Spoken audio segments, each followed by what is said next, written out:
we're from Australia. Problems that connect. I'm making maps with big maps. Anyone you think because I know it's very popular in Malaysia. That's my expertise. I love innovation. I love stuff that works on which is Kinect. So how many people have workers that Kinect? So runs in the middle. Okay, so this should be really interesting because Bronwyn got the Kinect device. So you've probably seen one of these before, especially right, the carrot. And we've got this the Kinect V2 device. And it's really quite interesting when the computer reboots and starts making that work. A bit harder. There's a microphone. It really has come this step next level. And I get it now. I don't.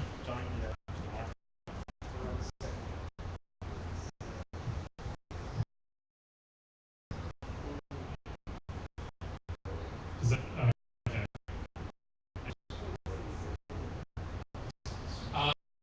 Obviously working with since the very first the first device came out. Been giving presentations throughout Australia, actually in South Africa, and throughout the US, introducing people to the Kinect. Over that period of time, we've seen them develop very quickly, really the device is something to a very low cost way to get the right actually I see people bring their ideas to life very, very quickly and very easily. So probably some experience with you as it reboots.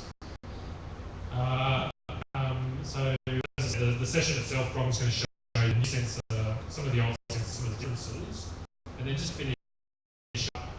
I'm hoping to share with you guys some other innovative pieces of technology that I work with, and that's going to be a look at the new Big Maps 3D, which you've never seen before, and the latest photos preview, which is a HTML5 app that allows you to take multiple photos and produce 3D scenes and walkthroughs. So hopefully that'll be a nice agenda to great continue to be in for the innovation. And I'll hand over. Ready to go. So a little, as I said, we've come from Australia. So our flight Friday night, we got here at 5 o'clock this morning. So please bear with it. And the big thing, obviously, is that at any point you say something that is in demand, or just answer and just ask Rob to explain what the cryptic word might be.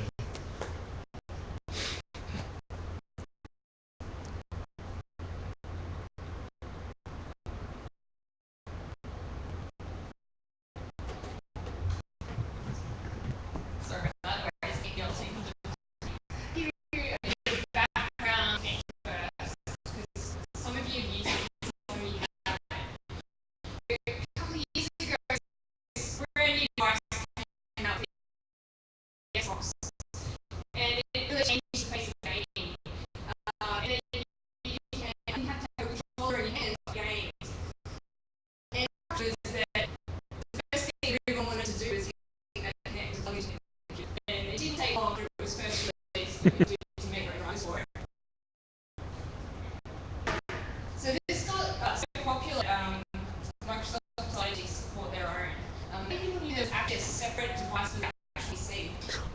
Yeah. So why do you get Windows? The big difference is that the hard doesn't see apps. This is the actual Windows device that you can play with. The other one works as well, but this is the officially supported one with the SDK. It gives you the license to do production code. So the guy released this, and it's been used all over the world in all sorts of different industries, from retail to health, to transport, you name it, people have been playing with it. So they ended on that a few times, and they've got up to the latest release on that is 1.8, so a lot of interesting features. So then what they did was, everyone wanted a better sensor. So this thing was good, the next one's even better. So this is the Kinect for Windows next, and some of them are calling it Kinect for Windows 2. So what they did, they haven't released it officially yet. So what they decided to do was release an alpha device, an SDK. They put out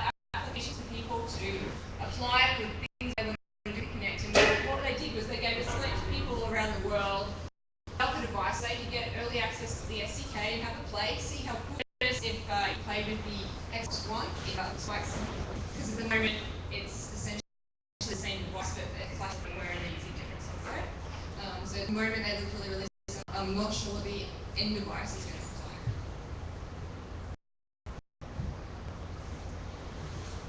So I just want to take you through some of the features that the Kinect supports. Because they've changed the ability of the sensors so much, I'll just give you a bit of a highlight on the differences. So first we go through the Kinect camera functions. So in the little device, it has a color camera.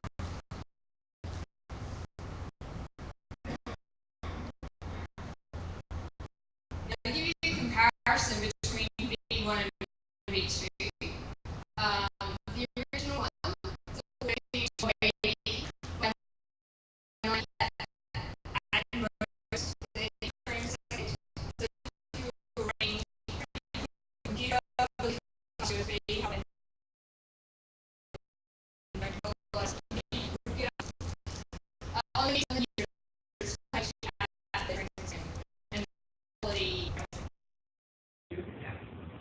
so you might want to show different colours based on the depth range. You might want to use it to determine that something is too far away. Quite a common one is to do a certain colour for the first 50 centimetres, then do something from 1 metre to 2 metres, and then go further out.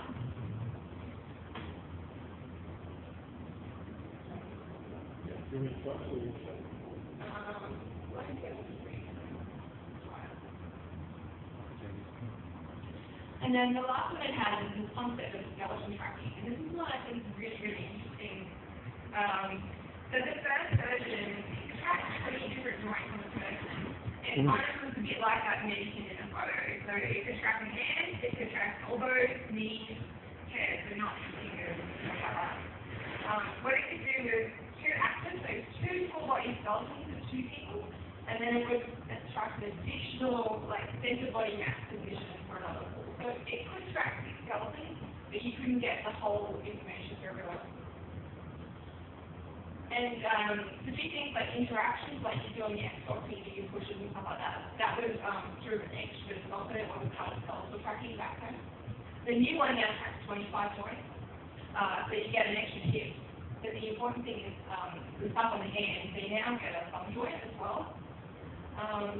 And what it also does is give you some of those hand gestures. So it has the concept of open hand, closed hand, and then other ones they call lasso, which is sort of like this sort of two fingers in the air. And we're going to try quickly to switch lenses over, and hope I can show you something.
a little mini game. Yeah. But I have to do one point. I'll have to take one point. Okay. Hi, my name is Stefan. I did my graduation project using Kinect and it was a system that could learn human body gestures, not just postures, but gestures that included a motion of human body parts. So the system was able to learn those gestures using a machine learning technology, and then was able to detect those gestures later and bring the notification to other applications to our subscribers with the notification. So it was a kind of framework. So one of my demos was Google Earth, where we could was able to teach the same couple of gestures like this, and then use those gestures to control the sphere of the globe, Google Earth, to specify to do in and out class and anything. But one limitation was that the IGDA from Microsoft was quite processing exhausted. So there was other APIs from other companies like OpenAI, but what cost them Microsoft IGDA, but also was a little bit more difficult to deal with. So those were quite some limitations. So you're using a combination, or? We eventually didn't have enough time to go through OpenAI with all the temptations that OpenAI gave us, so we were wanting to go through Microsoft.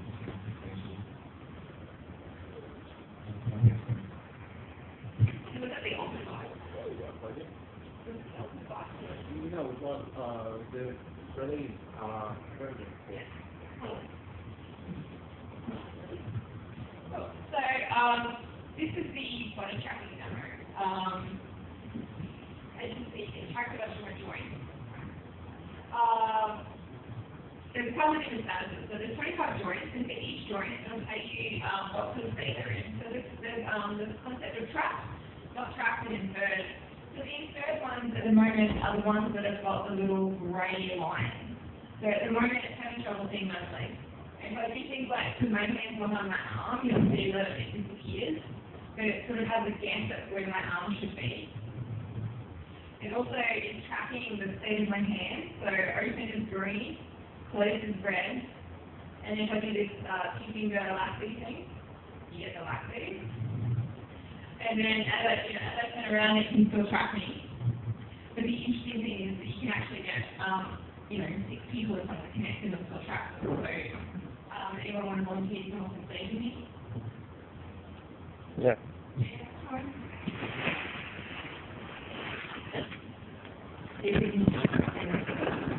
One, two, 3, 4. Anyone else want to come?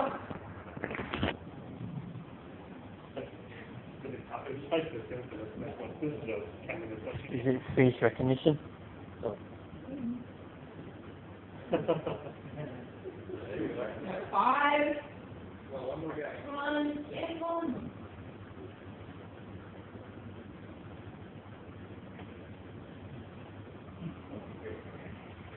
Yeah, if you drop out of the camera, 2,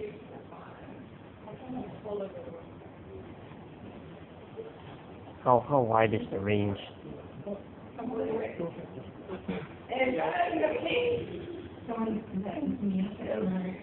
It's hitting the walls. So usually as everyone's moving around, it's like tracking everyone's joints in real time. Like 6 different skeletons. There's that little radio. Yeah, so you can do your open hands, closed hands. It's not working.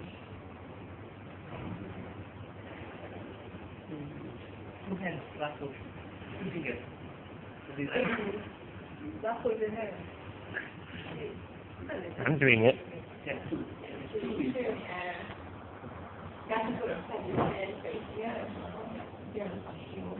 So the gentleman that did the gesture tracking for his project, you know how hard this sort of stuff is to get working for all different people, right?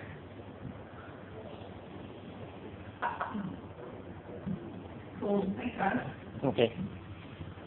Yeah, like some of the challenges they face, I'm sure you probably face when they're seeing this, just to do different things to different people. So practice on, like a weight different waves, like, you might do this for a wave, some people do this for a wave, you know, what is a wave?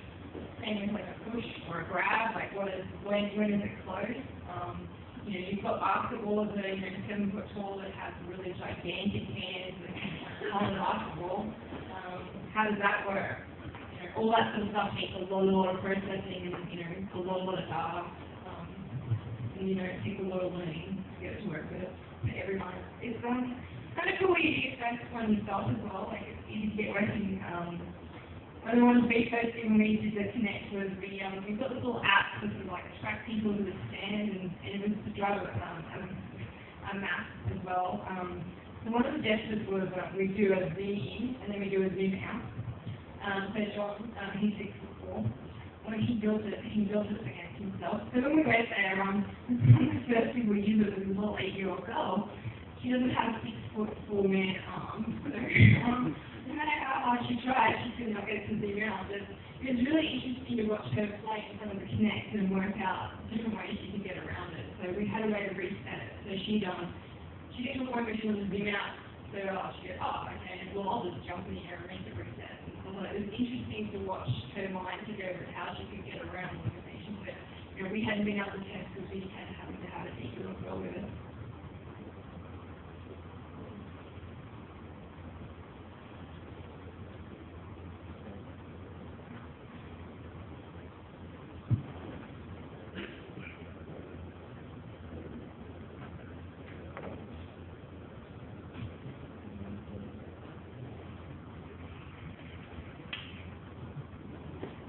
Does anyone have any questions so far?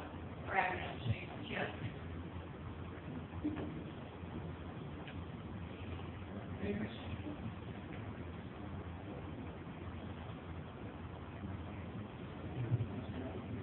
You can't hear me. Any questions so far? Okay.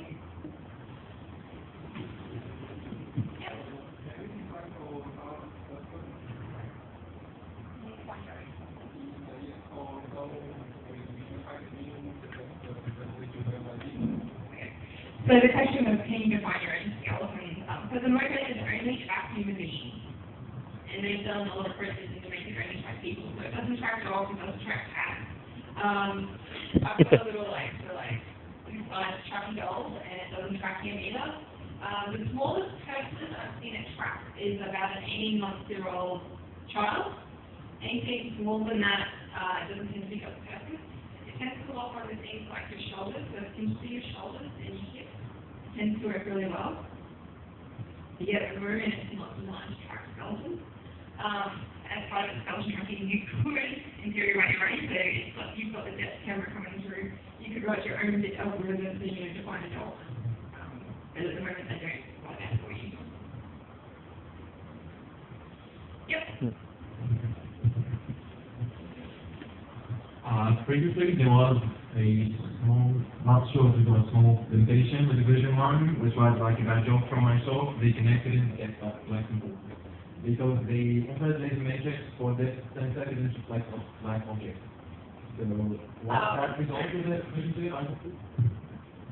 It's not, I know what you're talking about. So it has, because it's using sort of infrared beam, it has sometimes has issues with depending on the type of clothes you're wearing. So sometimes around if you're wearing dark jackets, if you're wearing like velvety cloth, if you had if you're sitting right up against that curtain with black shirt and stuff like that, it has trouble picking you up. They are working on those sorts of things, but in general, you have to have some depth to it. The cameras are always perfect.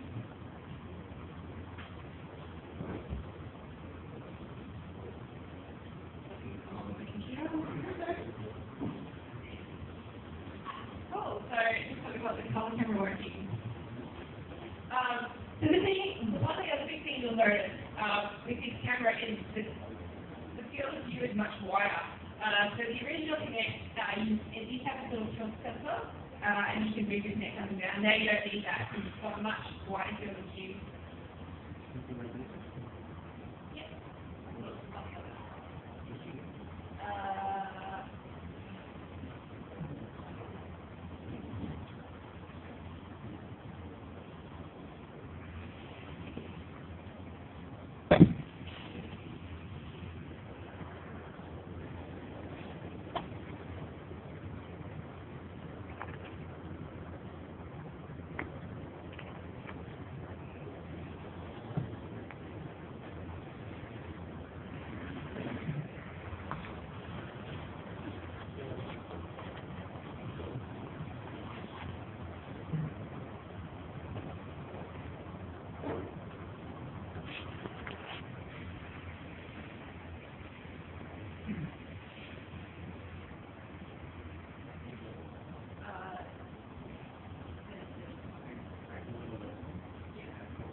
So we're going to do, so what we've got is the original Kinect and we've got the new Kinect, and we're going to run them both at the same time to give you an idea of the difference.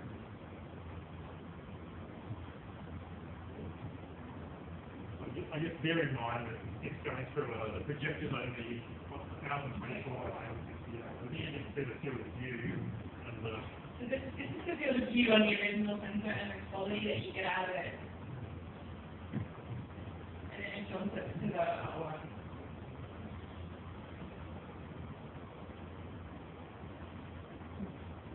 And you can see a lot more of the room straight away. And the quality, like, there's not as much flickering, it doesn't look as, it's like cranked up psycho as much.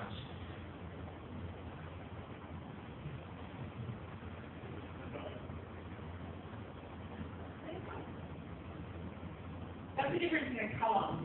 That's the difference in the able to get for you now, because I think that's one of the ones that really stands out as different. So the examples that I've got on the left here, they're using different colours to indicate that.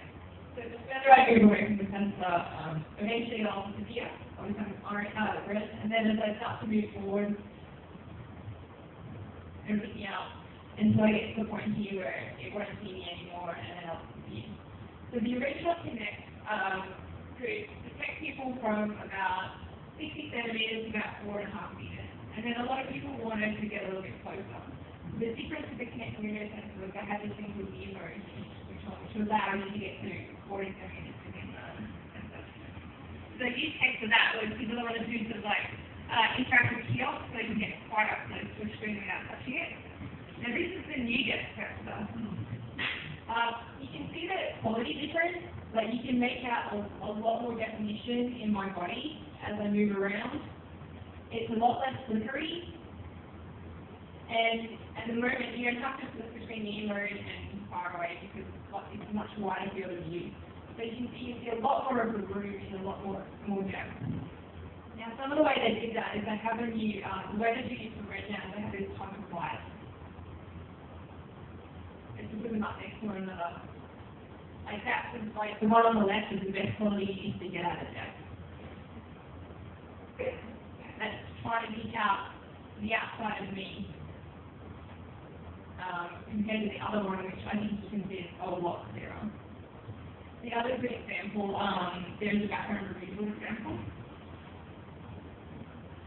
So the cool thing you can do with depth camera is because it knows if there's a person in the pixel, is you can use it to pull someone out and put it on a different background. So you can do that sort of replacement holiday photo with someone on a desktop or something completely different.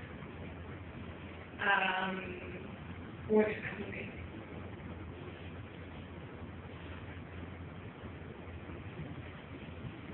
in the original one, so this is me and the desert. And what it's using is the depth camera to tell where I am in the pixels, and it's taking the color camera to cut out me and put me on the background and cut everything else out. So as I move around, blue screen. I see fairly well, and I'm quite, you can see my hands, you can see my face. The definition's quite good. This is the raw information straight out of the new camera. And if you compare that to the old one,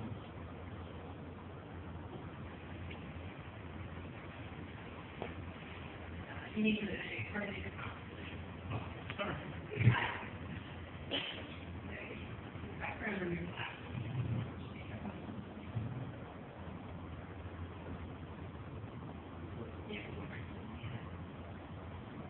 So what they did with this one, they actually wrote a whole extra algorithm to help them read that background removal.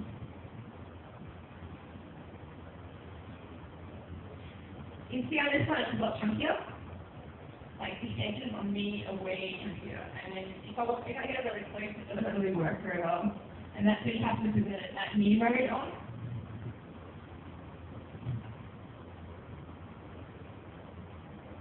You put the new mode on.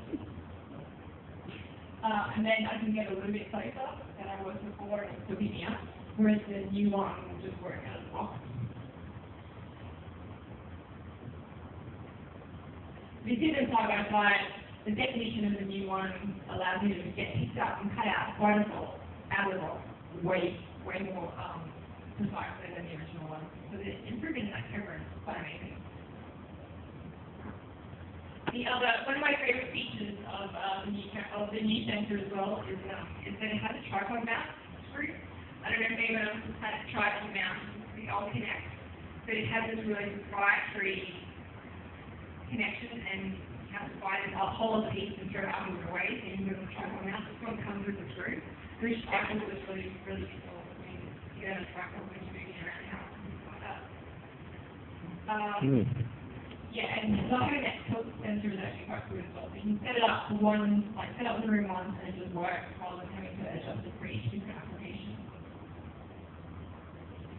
So there's one other demo I wanted to show you as well. So has anyone, I don't know if you guys use it here, do you guys use, anyone who use Scratch?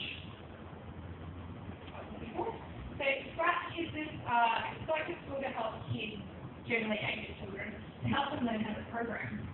It's kind of cool, like you can have cat heads and different animals, and you can make them move from screen, and you can do what you want. But it helps them like understand the concepts of loops and statements and stuff like that. They can make their own games. So one of the guys that he's done is he's made a little app that exports the skeleton and sends it to Scratch. And then what you can do is you can have your little Scratch avatar working with Kinect, and I'm just going to run that one up really quickly to show you. So we can do that.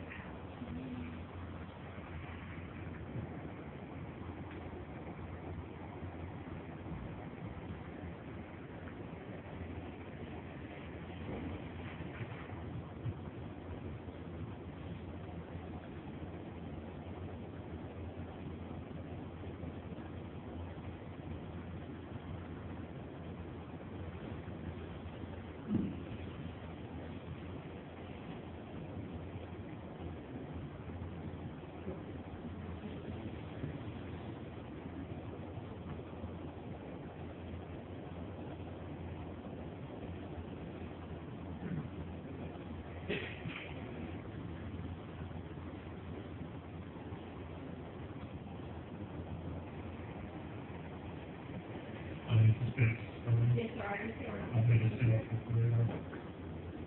so what he does is he looks up. Okay, sorry, actually.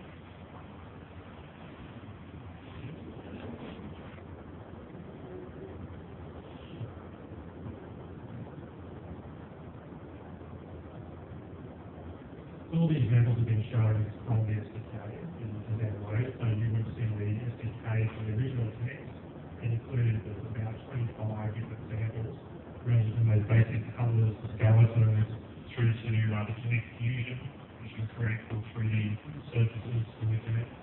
And the same applies to the new Kinect Alpha device. Does anyone in the room use Visual Studio? I mean, we've shown this in Visual Studio C and C#. Is that one of your languages of choice, one of the things that you guys use? Because the Kinect is available in C++ as well. So you can program things in .NET, in C# or Visual Basic, or in C++.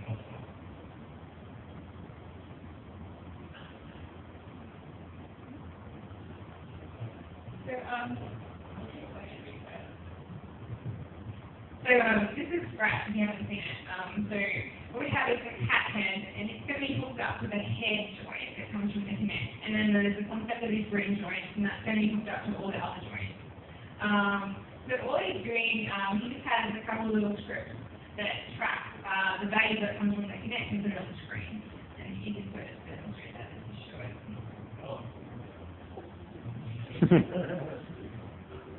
So now, yeah, so you can do cool things like that. So you can use it to replace stuff. So, you know, now John is a little cat, and as he moves, you can see his hands move, you can see his tongue. So I thought that was a fun little example to show you other things that you can use it for.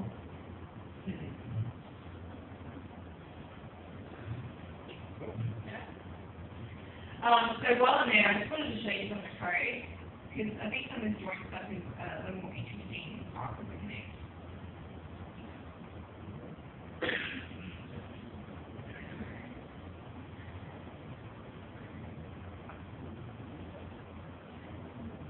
So what this guy does is he goes through and grabs all the different joints.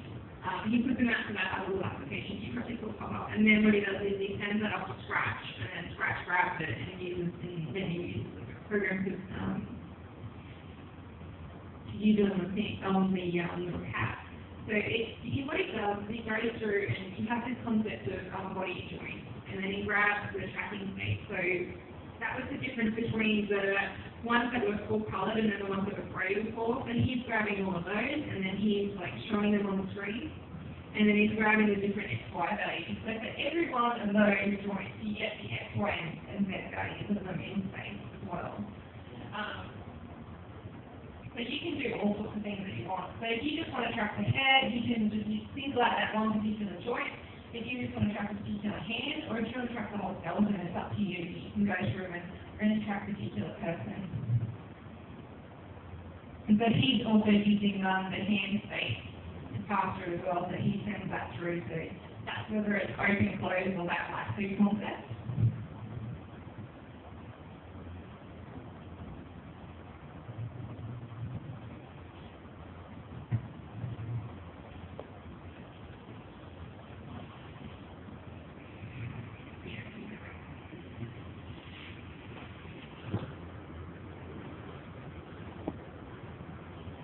So I'm talking to a couple of different, we've talked to a few people that work at like these places, and they use like the skeleton tracking to do really simple like basic motion and stuff like that as well. So they can use the skeleton rather than doing the dots around people to do some of the animations as well. I thought that was kind of interesting. Like it saves them a lot of time to do some rough mock-ups on like a real character and stuff like that. Did anyone see I don't know if it's big here, did anyone see the app to the US Bowl? Yeah, a couple. So on one of those, there's a really good use case for Kinect. What it is in a surgery environment, when a doctor has to check an x-ray, every time he has to leave the room and touch something, he has to scrub in and scrub out. So this case was where they had a surgery that took X number of hours because the guy had to keep going back and forth. So what they did was they hooked up the Kinect to the different to the computer so that he could look at the x-rays and use the Kinect to move through them and zoom in and zoom out. What that meant was that he didn't have to like scrub in and scrub out and kind of thing. It literally cut like hours off his operation time, which I thought was a really interesting use case. It meant that they didn't have to have another nurse there to hit the button for him and stuff like that. So I just wanted to touch on a couple of other feature differences.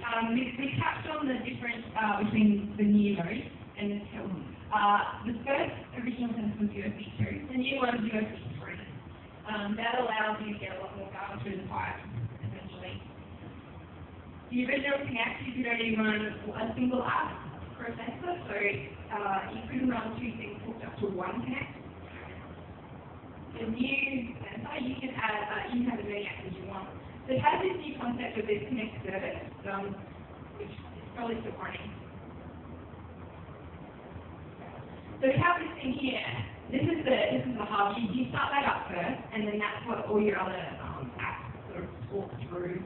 It's the thing that passes the data along, which allows you to have 5 different Kinect apps talking to the one sensor at the one time, rather than that single sensor. And of course, you can use more than one Kinect on one computer. As long as your USB ports are out, if you're going to be controllers, you can run up to 4 different Kinects on one computer, which means that you could, in theory, track 24 hours, which is pretty cool. And then obviously the tripod mount is one of my favorite new features. So this is just the beginning of the new sensor. So we're still in alpha. They still haven't got feature parity between the old one, and there's a bunch of stuff coming. So at the moment, the new sensor has only got the basic color camera. It hasn't got any of the audio, which I haven't touched on today. It hasn't got fusion stuff yet. It hasn't got a bunch of the stuff with interaction with gallery and the face tracking and everything. But the team's like obviously trying to get all that in when we can release it. Has anyone got some cool things that they'd like to see Kinect useful? Have you guys actually seen fusion in lots on video that actually coming out of the Kinect? So this is Kinect version 1 this is Kinect version 1 functionality. Did you guys see Kinect Fusion, face tracking, all those features before? No, you want to see it? Yeah, sure. Well, that's the one that's working. Let's fire up. This one does work on my structure, which is pretty funny. I can't run through it. Yeah, shut that one down. So this one I might get someone to come up because it's more interesting to watch someone you do it. Does anyone want to come up on the stage for me? Please? Thank you. Thank you. If you raise the Kinect, yeah, oh, go back a little bit. Yeah. And can you get your head around from side to side for me? Yeah, track it. You might need some help just a little bit. Yeah. Come back a little bit.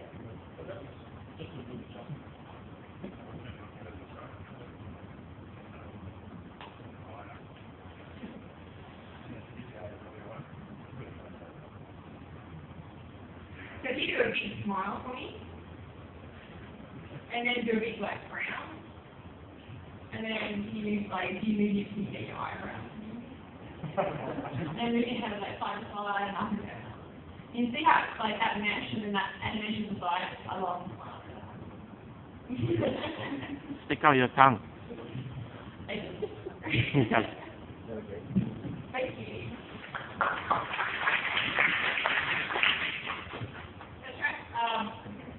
There's a bunch of points to track the face, and then you can map that into the program as well, and it picks up different, it picks up a couple of different spatial questions. Do you have a question?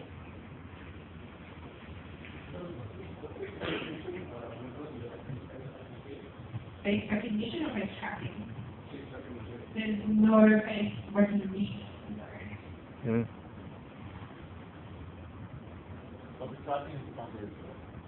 The tracking within the SDK, yes, but not facial recognition.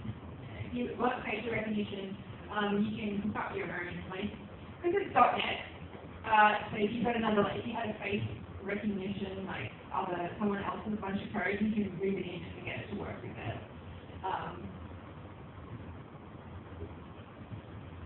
So this is the interaction gallery.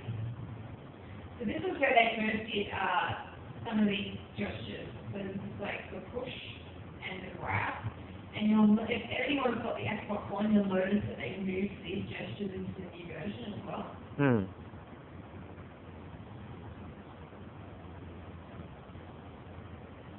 I was really fortunate to be in an MVP session with one of the guys that worked on creating these gestures, and his stories of creating this stuff was just it's kind of mind-blowing that creating how they can behind it.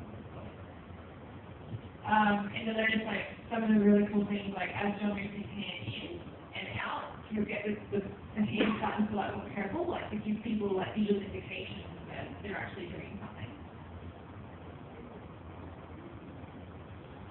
I think they went through, I can't remember, I mean, they said they went through some ridiculous number of iterations of different, like, how a hand should look for a person and stuff like that as well. There's a couple of other little ones in there that I want to point out, because if anyone's got any of the, can you just bring up the main one there?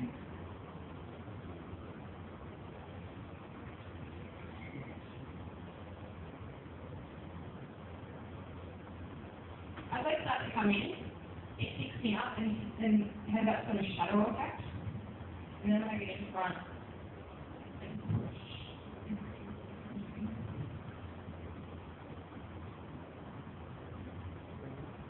you'll see that shadow person ends up at the top. They have this thing called user viewer control now.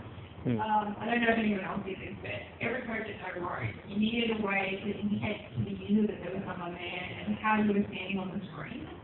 So they sort of wrapped it up into a nice little control now that give you some standardization.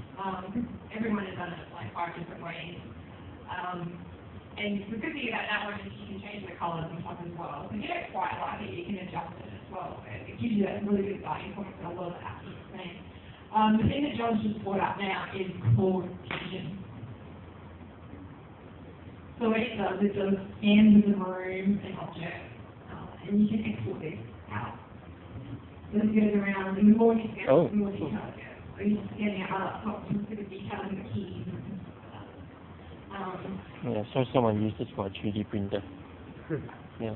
Yeah. Yes, you can 3D print them. I saw someone use it last year for 3D printing. Yeah. But I don't know whether that group is here.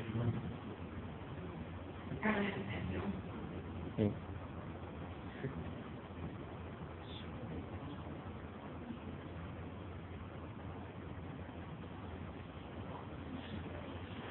Remember transit here last year?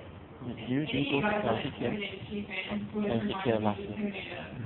They had this group who scan the people and then they put in the 3D printer and they print the 3D. And things like that turned out. You can see the detail on the beanbag is pretty awesome.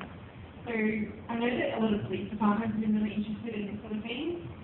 So that what they do is they like scan a crime scene and save it out so they can sort of like use it to go back to later. Kind of cool.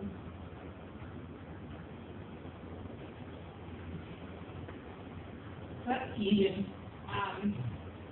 The most I think is that you need a pretty, to get a really good grade, you need a really easy process. Yeah. Yeah. Yep.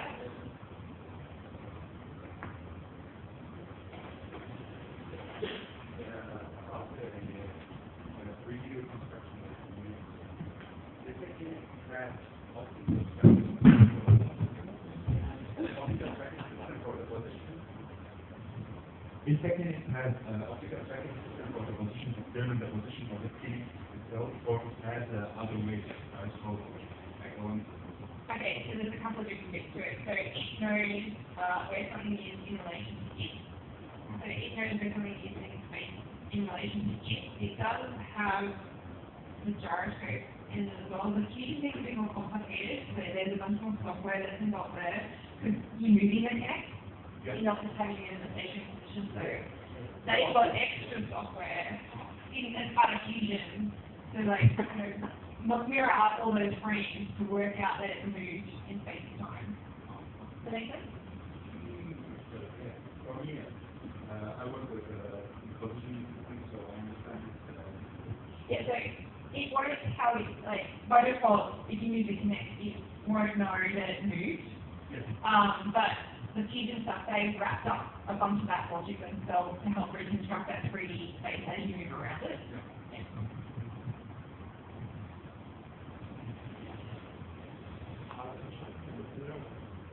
You might be sorry, yeah. So, I used to use Kinect version 1 for 3D recording for 3D. Yeah. But it cannot detect glasses. Glasses. Yeah, when you scan glasses, the glasses kind of like disappear. Yeah. So, is it possible to they still consider it to become like that? They haven't migrated to stuff yet. Yeah. And so they're like, it's definitely, they want to get feature parity, and I would imagine that with the camera, like, improving so much, I would imagine it's going to be phenomenal on that as well. Yeah. Is anyone interested in the audio stuff? Yeah. People? So the Kinect actually has 4 different microphones in it, and what it allows us to do, not a big audio, it can do beaming, it can detect where the person is in the room, and it can work out which of the people are speaking. I'll get John to bring up one of them. And because Windows has speech packs, you can also do speech recognition as well. They've brought out specific Kinect ones that are specifically tuned to the audio packs. But depending on what language you speak, there's a bunch of different Windows ones you can hook into as well.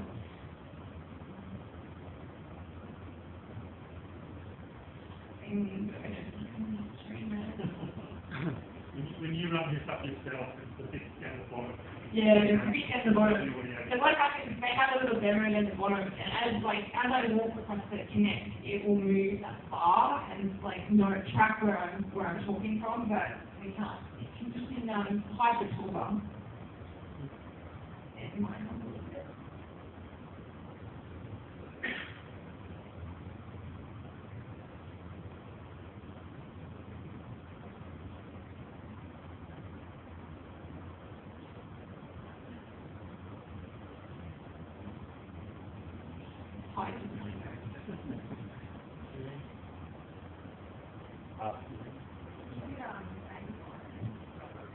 Just drag it to the top. Oh. Oh, I can just see it. Okay, this is blue. That's a lot bigger. As I move, you'll see the blue will start to shift as well. If I keep talking. So as I keep talking, it should keep moving across the screen as I move across and keep talking. Because it will track where I am.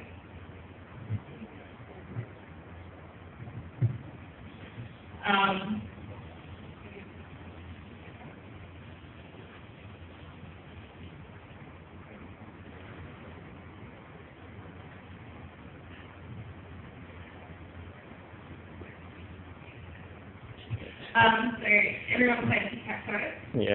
Okay, so this one is a two-player voice-activated one. With the speech recognition, there's a concept of competent colors. So it's how competent it is of what it thinks you're saying and what you're saying. This demonstration, I don't have that confidence at level that's quite high enough. So sometimes it's a little bit flaky, but we can give it a go. We need 2 people for this one. Challenger. Need to come and stand in front of the Kinect. Yeah. Oh, you can, I'll play with it. Well, no, you can play. No, you're the one. So you're the one. Oh, Yes. it's an avatar. So the person with the X needs to say number. 5.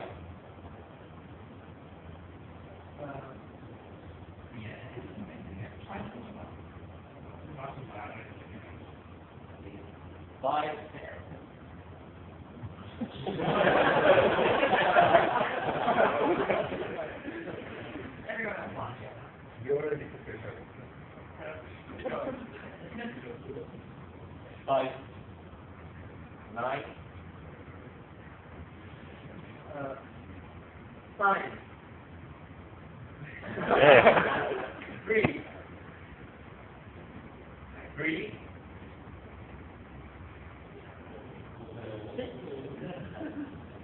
2. 2.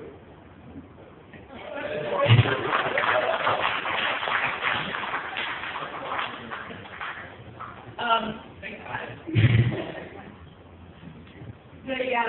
Sorry, when it first came out, you can only use the US app.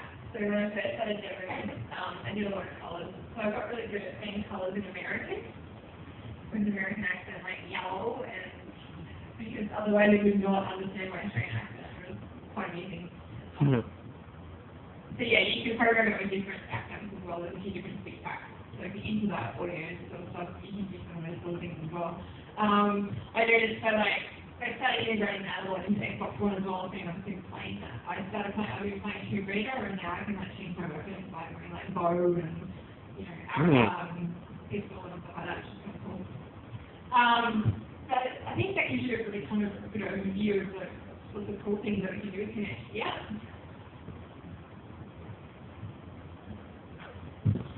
Hi, just wondering, when you talk about accents, can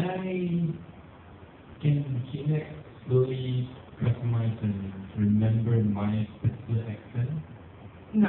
So this one is a speech pack.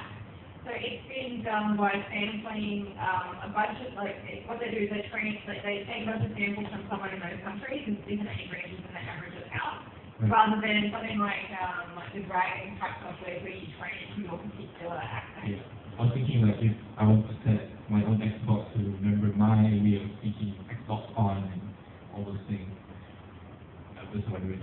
Yeah, no, it's they do it based on a particular, like they put out a bunch of training and they record a bunch of samples of people saying specific words in a particular country. Because I'm just wondering if someone has a speech problem due to accident or was born in a different way.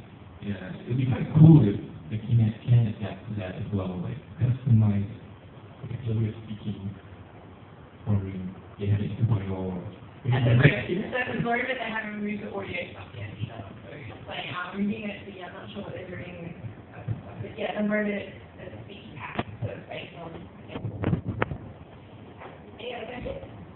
Yeah.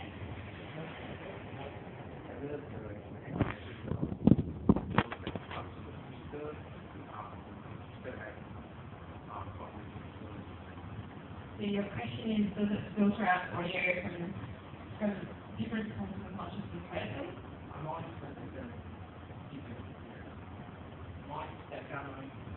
Right, so in the original one, there is a few things you can play with, but I have found that background noise will interfere with whatever you say. So if you're in a really loud room and you're using the audio, it doesn't pick it up very well. On the Xbox One, I have noticed it's a lot better, but I haven't moved that into the new version yet, so I'm not sure what's happening for you. But there's a few videos around, they wide videos. It was like a 4G sample, and they had like all this background noise and what they connected to, and pick out the voice. That's all I've seen, but I haven't seen that go to the new device yet. And they could. Yeah.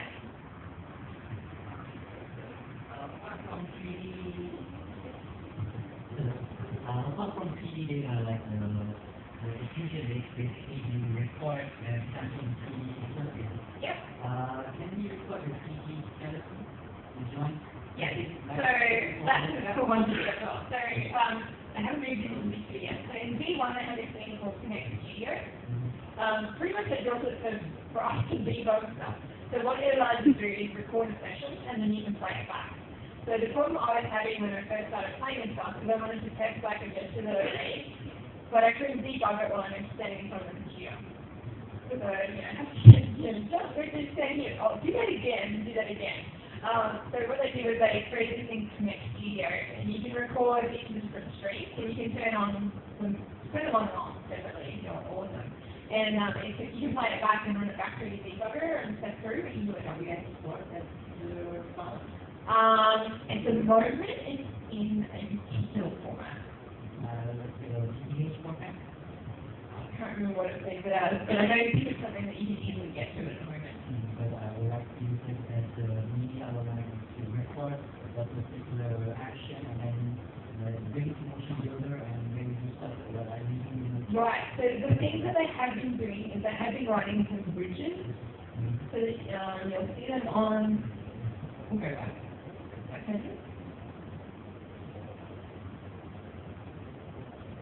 I'll show you this first. So this is Kinect Studio.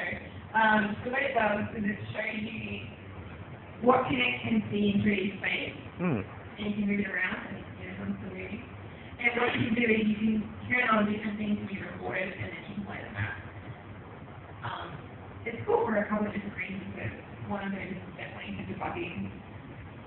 So John can like take a set of frames and record just a color stream, or he might record the skeleton stream, and then we can run it back through our debugger later for our code. So you can see you can turn them on separately, and you might want to view one but only record the other. So it lets you do those sorts of things. So you can record it out. So you can and then you can play it back. You can do it for program as well. If you want to go to a specific spot. So you can see like jumping in and photography.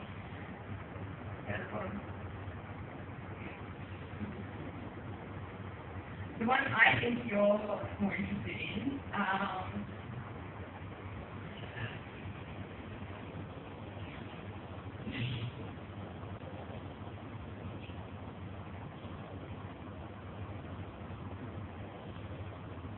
is if you go down to a couple of bridges.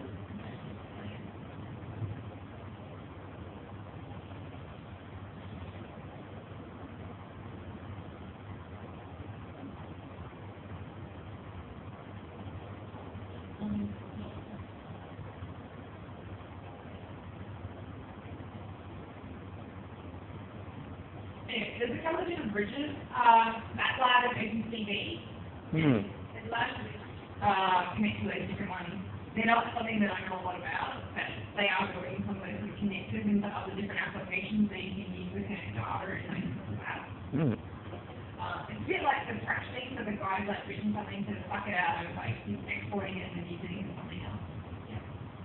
Yeah, but you have kind of those ones, and I'm not sure what other programs you use. And there are suggestions of what other ones people are always interested in as well, so they know what other connectors to concentrate on next.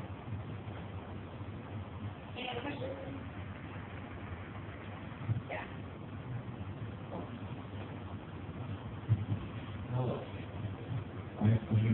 For people with disability, Yeah. maybe like, yeah, maybe 20 fingers and then plus a picture fingers, or maybe they don't have this, maybe just some artificial fingers, and they can do that, join that group, or maybe they want to do this, like only have 3 fingers.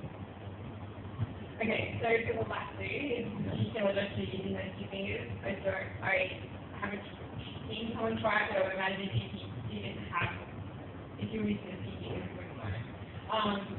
For the rest of the skeleton, it would be that sort of inferred joint. So if you were missing, like if you were an amputee from the knee down, like it would like have that inferred view of your knee, of your leg, because it's just not there.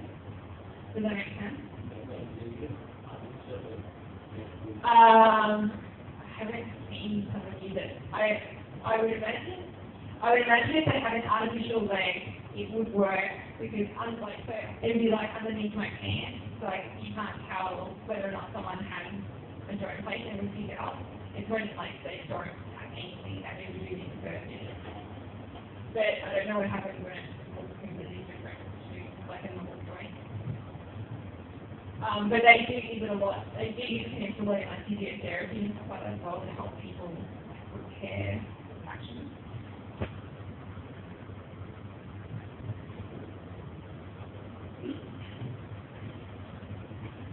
I have one more question regarding if I want to record a gesture to be used in my game.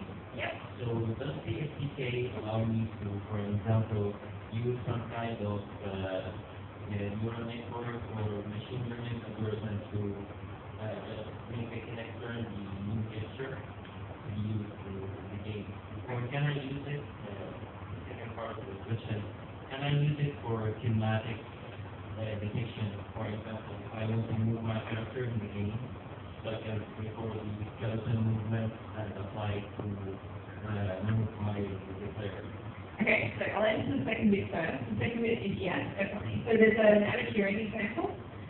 What they do is they have a joint, and it's a bit like the scratch demo. It has like this big beefy like one sort of guy out here, and when you're in it up, it uses your skeleton. So I can move my arms around and it's like this like okay.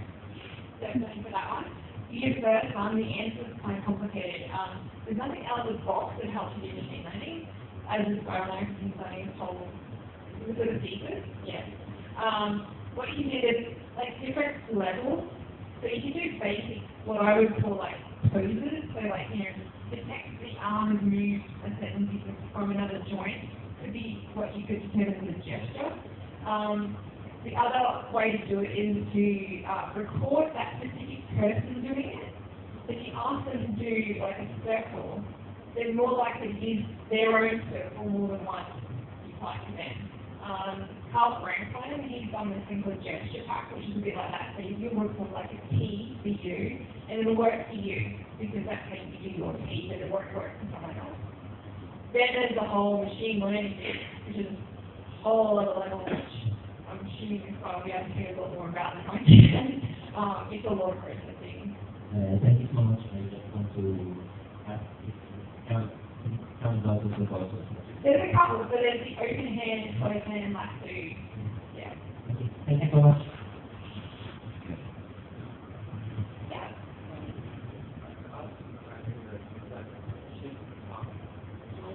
Let's say I'm playing a two-player game, and then I'm going to assign a user ID to the person, and let's say if player one moves away, and if I get activate my multiplayer game before, and if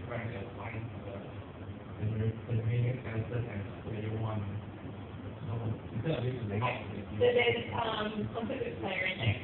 So it will pick a player index for who it can see based on the different algorithms. There's especially in take one when you're going to interact with yourself, it will change depending on if you think active, further forward, blah blah blah. If you lost that person and they came back in without having some other technology like facial recognition, there's no way to determine it's the same person again. So you may reuse the same index or you may not. There's no way to guarantee it once it loses track of that person. It's pretty good at keeping the same person unless you've like done a crossover where you're just behind somewhere else. Yeah. Do you get some insight on how the image recognition in the Kinect works? So like for example, if it's like to know where your hand is it that could a very simplified explanation be that it's searching the image for like a moving object that resembles the shape of a human. And if there seems to be like several joints coming out of what appears to be the shoulder, then it'll say the last one is probably your hand. Yeah, I don't know how they do it, but yes, there is some sort of image recognition process. I know that it's definitely based, like a lot of it's based around shoulders and hips. They can block those because they were looking at others now. I don't know the actual in-depth details of how they process those. Any other questions? Cool. Well, I've been talking through it now. So I hope that really helps you get a bit of an idea of what Kinect can do. I think the possibilities are absolutely amazing. If you're interested in getting a little bit more information on it, go to the Kinect for Windows SDK, like kinectforwindows.org, and then they have all those samples that I showed you. They're putting them up on Codebase as open source, so what they can do, rather than waiting for each release, they can add extra examples as well. And that stuff's all free. So you can download it, have a bit of a play, and let you run free. So I'm going to stop talking for a bit, and then John is going to spend a little bit of time showing you a bit of feedback.